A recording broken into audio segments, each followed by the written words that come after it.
Em 2002, o Lula ganha a eleição.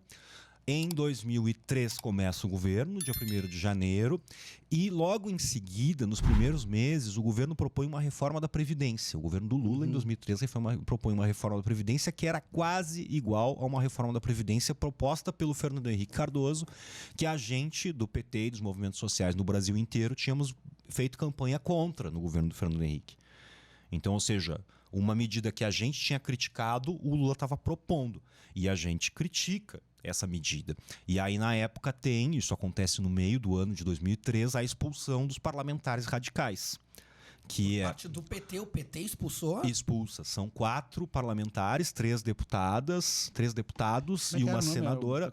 A Heloísa Helena, senadora. Tô pensando no cabeludo aqui. O cabeludo era o Babá, que era deputado estadual pelo estado do Pará. Plínio Arruda? Não, ele não era deputado nesse momento. Tinha um deputado de Sergipe chamado João Fontes e a Luciana Genro aqui do Rio Grande do Sul. A Luciana Genro é a liderança, naquele momento, a única quase liderança pública da corrente que eu me vinculei no PT, que se chama Movimento Esquerda Socialista, que era uma corrente do PT que seguiu existindo no PSOL. Eu até hoje milito nessa corrente política, movimento, que é a corrente da Luciana Genro. A Luciana Genro é expulsa do PT e aí a gente se sentiu todo mundo expulso. Isso é no final do ano de 2003. E eu já estou entrando na universidade. Né? Sim, eu tô ali, isso aí deve ser 3º semestre, eu devo estar na universidade. Né? E a política pegando fogo. Pegando fogo, exatamente. Fogo amigo, papá. Mas é que é um outro momento também. Se a gente pensar isso hoje, assim, né? Por exemplo, a gente apoiou a eleição do Lula agora, em 2022, 20 anos depois desse momento que eu tô contando. Mas é outro momento, né? Claro. A gente não tem por exemplo, a gente não tem isso que eu chamo de bolsonarismo organizado, extrema-direita, fascismo organizado, gente defendendo que essas coisas que, né, defende, sei lá, contra a vacina, que as mulheres feministas fazem coisas absurdas, fazendo discurso racista. Isso não tinha no Brasil, mas não tinha organizado e com uma cara e com partidos políticos representando isso tão fortemente. Então é um momento que faz sentido que aconteça essas coisas que eu estou contando, que são de 2002, 2003.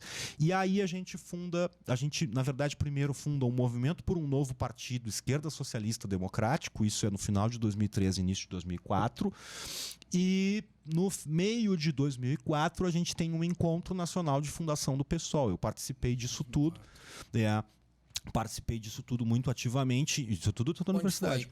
Foi Brasília. 2004 em Brasília. Eu fui delegado para esse congresso. É o momento em que se escolhe o nome do partido, porque tinha ali uma, né? Eu me lembro, tinha uma discussão do nome. Qual seria outro? No final tinha 2 propostas para votar, que era PS, que ia ser só Partido Socialista, ou PSOL, que era Partido Socialismo e Liberdade.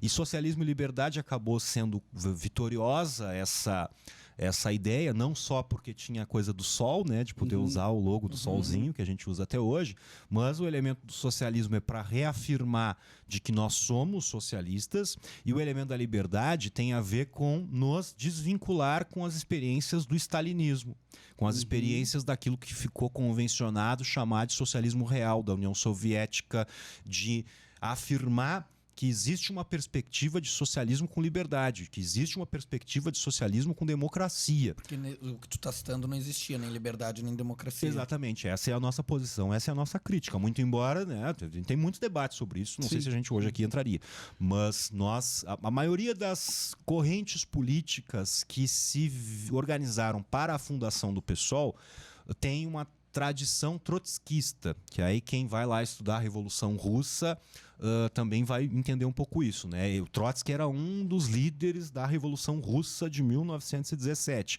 O Lenin é tido como o grande líder, um pouco a gente estuda isso na escola, né? E tinha o Trotsky, que era um segundo desse processo, assim, obviamente que era um processo gigantesco, popular, tanto que é uma revolução que derruba o capitalismo na Rússia, que era um país gigantesco, que morre quase ninguém, porque tinha um elemento de participação popular nisso, e justamente de democracia, que era gigante. Bom, depois disso, o Lenin morre, logo em seguida da Revolução, são poucos anos, e acontece uma disputa entre o aparato do partido representado pelo Stalin, que é quem conquista, e o Trotsky, que é um dos dirigentes e é aquele com quem a gente se vincula, por isso a gente é tido como trotskista, né? O Stalin ganha essa disputa. E o Trotsky, os trotskistas e todas as pessoas que criticavam o Stalin e os rumos da União Soviética passam a ser perseguidos. Tanto que o Leon Trotsky é assassinado no México a mando do Stalin, 20 anos depois disso. Tu viu a série? Tu tem uma série na Amazon Prime do Trotsky. Tu viu? A do Trotsky eu ainda não vi. É legal. Eu, pra esse, não pra é essa... tão preciso assim, mas é legal. É legal. Pra essa história, eu recomendo muito, gosto de livro, O Homem que Amava os Cachorros. É um livro do escritor cubano Leonardo Padura. Se alguém quer conhecer essa parte da história, o Trotsky, a vida do Trotsky, tarará, leia este livro. É maravilhoso. Mas a série é legal. Eu quero fazer algumas perguntas, Jurandir. Existiam muitos movimentos, muitas correntes dentro do PT quando houve essa ruptura? Sim. 5, 6 correntes dentro? Não sei. Tinha mais, inclusive. Aqui em Pelotas, vamos ver o que tinha organizado. Tinham algumas correntes mais petistas, lulistas, vou chamar assim grosseiramente de acríticas, que não, o governo tá aí, o governo tá bem e nós temos que governar e não pode criticar nada, entendeu? E tal. Isso aí, tô falando de no mínimo 2 correntes, eu não vou lembrar exatamente que nome elas tinham naquele momento, porque aí também isso na política, nessa coisa das correntes, das correntes internas dos partidos, às vezes tem fusões, rupturas, uma mesma corrente vira 2, 3 correntes e tal. Mas, por exemplo, só em Pelotas eu acho que tinha, nesse grupo mais lulista, 2 correntes, num grupo que era...